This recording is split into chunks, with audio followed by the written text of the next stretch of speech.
बिस्मिल्लाहिर्रहमानिर्रहीम रब्बि इश्रह ली सदरी वयस्सिर ली अमरी वहलुल उक़्दतम मिन लिसानी यफ़क़हू क़ौली rabbi ज़िदनी इल्मा। Assalamu alaikum dear students, how are you all? Today we are going to start our next lesson and topic name is role of nitrogen and magnesium, importance of fertilizer, environmental hazards related to fertilizer use.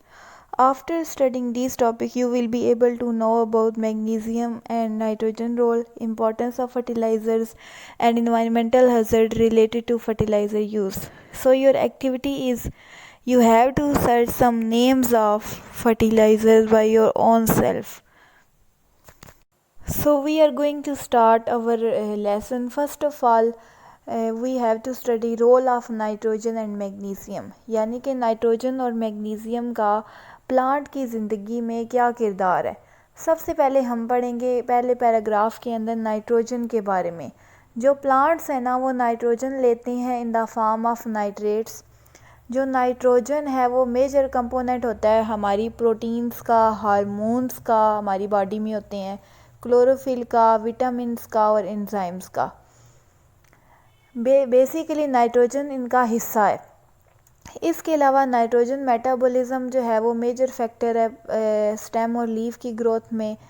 अगर इसके अलावा जो nitrogen की ज़्यादती है उसकी वजह से flowering delay हो जाती है, यानी फ्लावर्स नहीं बनते प्लांट में, फ्रूटिंग डिले हो जाती है यानी फल नहीं पकते। और डेफिशिएंसी की वजह से क्या होता है, प्लांट का जो लीफ है वो पीला हो जाता है, येलो हो जाता है और ग्रोथ प्रॉपर नहीं होती।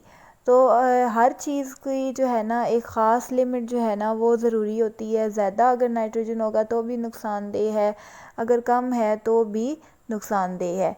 नेक्स्ट है हमारे पास मैग्नीशियम। मैग्नीशियम जो है ये स्ट्रक्चरल कंपोनेंट है क्लोरोफिल का, यानी ये क्लोरोफिल के स्ट्रक्चर का हिस्सा है। इसके अलावा ये कार्बोहाइड्रेट्स प्रोड्यूस करवाता है, शुगर्स करवाता है, फैट्स प्रोड्यूस करवाता है, फ्रूट फॉर्मेशन करवाता है प्लांट में, नट की फॉर्मेशन करवाता है, सीड की जर्मिनेशन के लिए ज़रूरी है। मैग्नीशियम की अगर डेफिशिएंसी यानी कमी वाक़या हो जाए तो क्या होगा, तब भी लीफ येलो हो जाएंगे और लीव्स प्रॉपर तौर पे हमारे पास नहीं होंगे, वो मुरझा जाएंगे। तो ये था प्लांट के अंदर मैग्नीशियम और नाइट्रोजन का किरदार। नेक्स्ट है हमारे पास इम्पोर्टेंस ऑफ फर्टिलाइज़र, यानी खादों की क्या अहमियत है। खादें, अब खादें क्या होती हैं, ये कुछ सर्टन मटेरियल्स होती हैं जो हम मिट्टी में ऐड करते हैं ताकि हमारा जो प्लांट है वो प्रॉपर तौर पे ग्रो कर सके। हम उसकी जो खसूसियात हैं वो हमारी डिज़ायर के मुताबिक हों, हमारी ख्वाहिश के मुताबिक हों। यानी अगर कोई किसान है वो जब कोई प्लांट है कोई फसल उगाता है तो वो उसकी ये ख्वाहिश होती है कि हमें ज़्यादा फ्रूट मिले, हमें ज़्यादा अच्छी ग्रोथ मिले, अट्रैक्टिव हमारे पास फ्लावर्स हों। तो हम इन चीज़ों के लिए सोइल के अंदर फर्टिलाइज़र्स ऐड करते हैं, खादें ऐड करते हैं। अब फर्टिलाइज़र्स दो तरह की होती हैं, ऑर्गेनिक होती हैं और इनऑर्गेनिक होती हैं। सबसे पहले हम पढ़ते हैं इनऑर्गेनिक फर्टिलाइज़र्स के बारे में। इनऑर्गेनिक फर्टिलाइज़र्स होती हैं रॉक फास्फेट, एलिमेंटल सल्फ़र और जिप्सम। ठीक है, ये केमिकली मॉडिफाइड नहीं होती। इनके अंदर नाइट्रोजन अगर मेन एलिमेंट है तो इन्हें हम नाइट्रोजन फर्टिलाइज़र्स भी कहते हैं। और बहुत सारी जो इनऑर्गेनिक फर्टिलाइज़र्स हैं वो इजीली पानी में हल हो जाती हैं और प्लांट्स को अवेलेबल हो जाती हैं। ठीक है, तो ये हैं इनऑर्गेनिक फर्टिलाइज़र्स, कौन कौन सी हैं, रॉक फास्फेट, एलिमेंटल सल्फ़र और जिप्सम। देन हमारे पास ऑर्गेनिक फर्टिलाइज़र, ये प्लांट और एनिमल के मटेरियल से हम हासिल करते हैं। ये बहुत ज़्यादा कम्प्लेक्स होती हैं, ब्रेक होने में बहुत ज़्यादा टाइम लगता है। इसके अलावा हमारे पास मैन्योर और कंपोस्ट जो हैं ये ऑर्गेनिक फर्टिलाइज़र हैं, ये एनिमल्स का वेस्ट मटेरियल भी हो सकता है। इसके अलावा ये खादें जो हैं सॉइल की ड्रेनेज, यानी सॉइल से इजीली जो है वाटर वगैरह, न्यूट्रिएंट्स वगैरह गुजर सकें, एरेशन हो सके, सॉइल की ये एबिलिटी कि वो न्यूट्रिएंट्स को होल्ड कर सके, इस चीज़ की सलाहियत को ऑर्गेनिक फर्टिलाइज़र्स बढ़ाती हैं।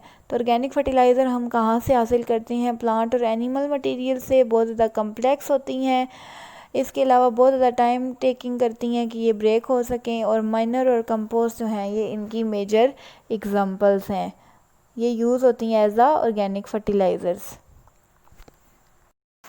अच्छा, नेक्स्ट हम लोगों ने पढ़ना है इन्वायरमेंटल हैज़र्ड्स, यानी कि इन्वायरमेंट के लिए क्या नुकसान है जो हम फर्टिलाइज़र्स यूज़ करते हैं। जब हम ज़्यादा से ज़्यादा क्वांटिटी में इनऑर्गेनिक फर्टिलाइज़र यूज़ करते हैं ना, तो जो सॉइल की न्यूट्रिएंट होल्डिंग कैपेसिटी होती है उसको ये लोग इफ़ेक्ट करते हैं, यानी हमारी जो मिट्टी है वो न्यूट्रिएंट्स को प्रॉपर तौर पे होल्ड नहीं कर सकेगी। तो इसके अलावा ज़्यादा से ज़्यादा इनऑर्गेनिक फर्टिलाइज़र्स की वजह से यूट्रोफिकेशन होती है। यूट्रोफिकेशन का मतलब होता है कि हमारे इन्वायरमेंट में केमिकल का इजाफ़ा हो जाता है। इसके अलावा नाइट्रोजन फर्टिलाइज़र्स की स्टोरेज की वजह से ग्रीन हाउस गैसेस जो हैं इमिट होती हैं, ठीक है। इसके अलावा अमोनिया गैस इमिट होती है इनऑर्गेनिक फर्टिलाइज़र से। अमोनिया जो है सॉइल के अंदर एसिडिटी को इंक्रीज़ कर देती है। इसके अलावा ज़्यादा से ज़्यादा नाइट्रोजन फर्टिलाइज़र जो हैं उनकी वजह से जो पेस्ट है ना, हमारे पास हशरात होते हैं, छोटे मोटे कीड़े मकोड़े, ये इनका रिप्रोडक्शन भी इनकी वजह से ज़्यादा हो जाता है। इसके अलावा इस रीज़न्स की वजह से ये रिकमेंड किया जाता है कि सबसे पहले जो न्यूट्रिएंट कंटेंट है ना सॉइल का के, और जो न्यूट्रिएंट रिक्वायरमेंट है क्रॉप की, यानी कि हमारी फसल को कितनी फर्टिलाइज़र चाहिए और हमारी सॉइल को कितनी न्यूट्रिएंट चाहिए, इसको हमेशा फर्टिलाइज़र देने से पहले चेक करना चाहिए, कैलकुलेट करना चाहिए। इसके अलावा एक्सेसिव अमाउंट ऑर्गेनिक फर्टिलाइज़र की भी इन्वायरमेंटल प्रॉब्लम काज करती है। हमारे पास नाइट्रेट और सोलेबल जो ऑर्गेनिक कंपाउंड्स होते हैं ना, उनकी कमी हो जाती है, ठीक है। तो ये हमने पढ़ा है ऑर्गेनिक और अनऑर्गेनिक फर्टिलाइजर्स की वजह से हमारे जो इन्वायरमेंट है उसको क्या नुकसान हो सकता है, तो ये हमने डिटेल में पढ़ा है। तो बच्चों, आज हम आफ्टर लेक्चर आज हमने क्या चीज़ है, role of nitrogen and magnesium, इसके अलावा हमने पढ़ा था इन्वायरमेंटल हैज़र्ड्स और इसके अलावा इम्पोर्टेंस ऑफ फर्टिलाइज़र्स। उम्मीद है आपको ये सारी चीज़ें समझ आ गई होंगी। If you have any query you can ask in our group. Students, take care. अल्लाह हाफिज़।